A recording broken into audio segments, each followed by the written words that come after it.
Good morning.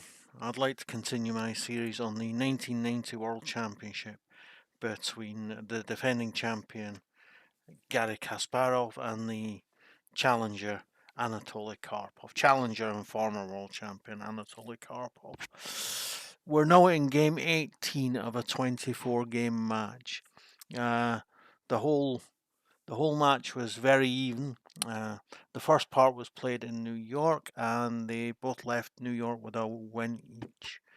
Here in Lyon, where the match will be decided, Kasparov was the first to win a game in game 16 with a 103 move end game crush, really. A really brilliantly fought game by both sides.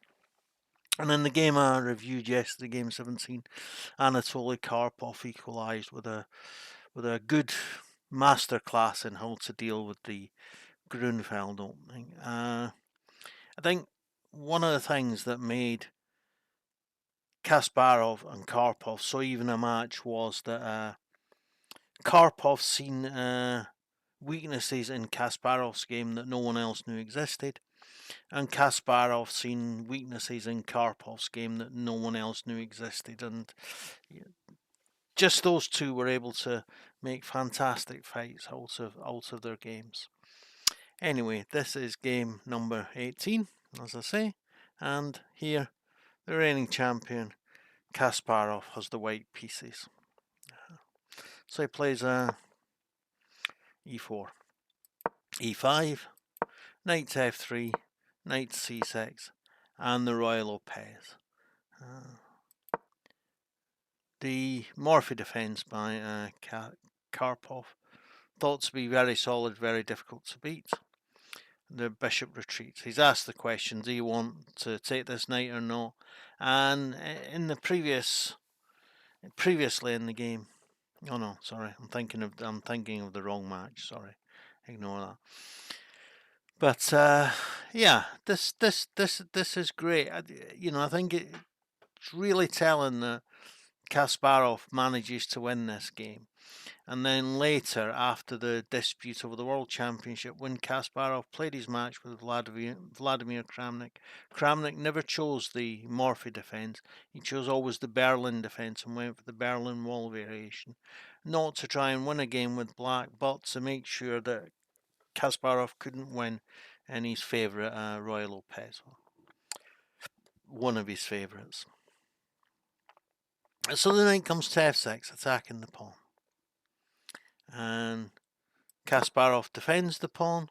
How does that defend the pawn, you say? Well, if he takes the pawn with the knight, then the rook comes here, chases the knight away, and then the pawn on e5 falls. So it defends the pawn effectively.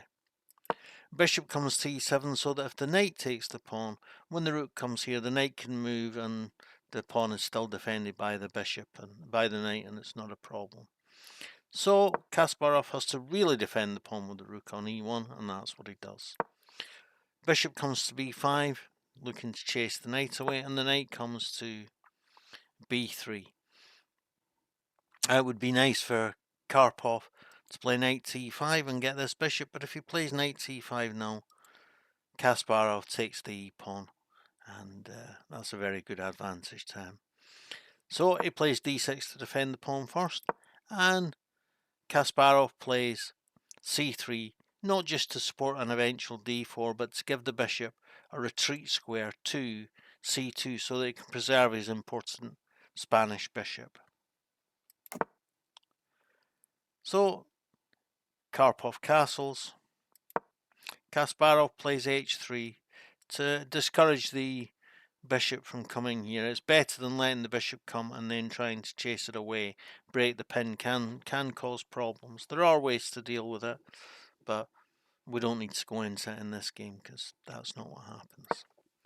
d7 seems like an unusual manoeuvre from Karpov. Maybe he's thinking about being able to play f5. Maybe he's thinking about being able to play bishop to f6. So d4 comes, and he does play bishop to f6. It's not guaranteed he would have played bishop to f6 had not d4 come. But yeah, he needs to strengthen up his grip on the d5 square. the e5 square. So he plays bishop to f6. a4, he's looking to swap the pawns. And if he takes the pawn on b5, he can't take back because the rook will be lost. So he plays bishop to b7 so that the rook is defended both by the bishop and the queen, so that he can recapture with the a pawn if the b pawn is taken. So knight to a3, double up an attack on the b pawn, but that won't work yet. You can't play pawn takes pawn, pawn takes pawn, knight takes pawn, because then the rook on a1 drops. He has to move the bishop first before doing that. So he takes pawn on d4, takes back, and the knight comes to b6, increasing the attackers on the a4 square, but it's attacked once, twice, and defended once, twice. So it's great if he doesn't mind swapping off bishop for knight, it's fine. So the bishop comes to f4, so there is no threatening to play pawn takes pawn, and then knight takes pawn because the rook is defended. So he takes the pawn, bishop takes, and the knight takes. The queen takes back, and now Karpov has got the two bishops. Pawns are level, but Kasparov has a good grip on the central squares with these two pawns. One of them is attacked. No. But taking the pawn now probably is a bit... Oh, you can't take it now because it's defended by the knight and bishop. But yeah, attacking the knight and then winning the pawn might be possible. The bishop comes to d2 to attack the pawn on a5. The pawn comes to d4, so e4, the rook comes to e1, so that the pawn on e4 is attacked. Comes to d5, and the knight comes to b4 rather than the centralized square because that's covered by the knight and the queen. So he takes the pawn takes back, and queen takes, and so Kasparov has suddenly an extra pawn. He's playing with 6 against 5, and the b pawn is passed. So the question becomes, can he push it through? Rook to b8 threatens to win a pawn immediately because he can play bishop takes pawn and expose an attack on the queen. So queen comes out of the way of that exposed attack, but then the pawn on b2 is exposed to attack. But since the pawn on c8 is attacked, and if he takes with the bishop, he can take with the rook, take the pawn, and then this pawn is weak. He decides to put the queen on a better square where it strengthens the pawn.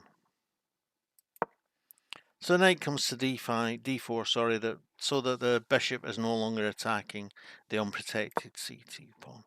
Bishop comes to a6 to attack the queen, exposing an attack on the b pawn with the rook.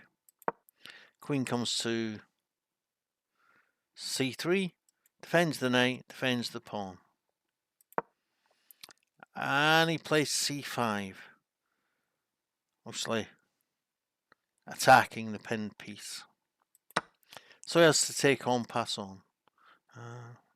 Yeah.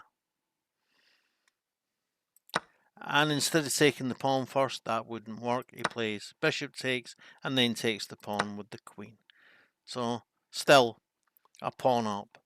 But this pawn is looking weaker. But we're now in an endgame where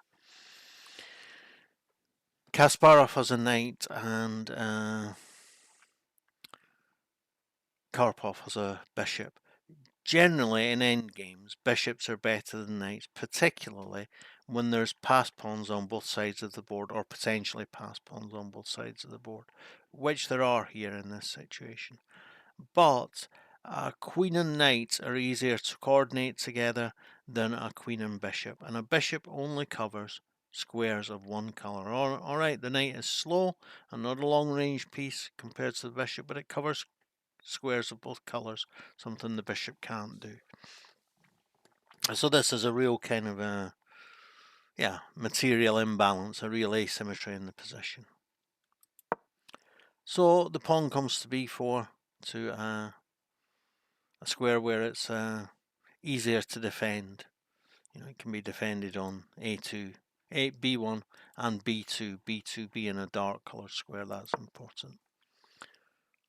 Luft for the king so that he's not open to a back rank mate.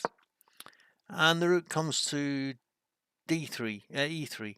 Threatens come to C3, C3, B3, D3 with a mate threat. So the rook comes to E6, so that if he comes to G3, then he can come directly to G6 and challenge, or F6 and cut off the queen from attacking this pawn. Oh, I can't come to F6, it would just be taken, sorry, to G6. So the pawn comes to F3. This establishes a white square pawn complex.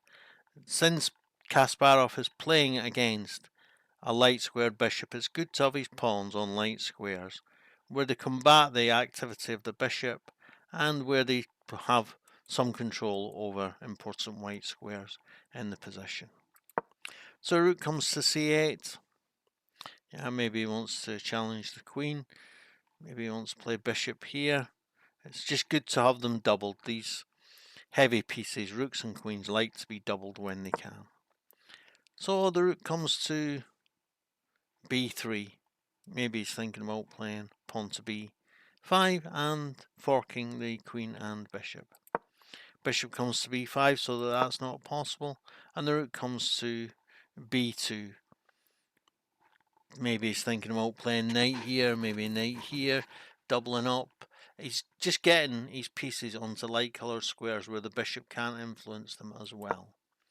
So bishop comes to B7. And the knight comes to C2, looking for a more central position. Queen comes to E7. And the queen comes to F2, leaving open this square, this lovely centralized square for the knight, where it would get a fork on the bishop and rook immediately. And then you've got to feel that if he manages to swap off that bishop from that square, then this supported passed pawn becomes more powerful very quickly. So he plays G6, so that this is no longer a fork if he comes here. So Kasparov plays to E3, looking at the powerful square D5, or indeed F5, which is more of an outpost, or at least can't be chased easily with the pawn at this minute. Okay, if he plays knight to D5, there isn't a pawn that can chase it, but the bishop can attack it immediately. So, yeah, queen comes to E5, threatening a skewer on the rooks. And the rook falls back. He could have thought about playing bishop to A2 or bishop to B1. The problem with both of those is they can be attacked by the bishop, and then the rook would be in trouble. So, yeah, the bishop comes to D7. He's immediately threatening to win the pawn on H3. He takes it, can't take back because the pawn is pinned to the king. Now, when one of your pieces is threatened, you can support it, you can block the attacker, you can move the piece which is threatened, or you can make your own threat.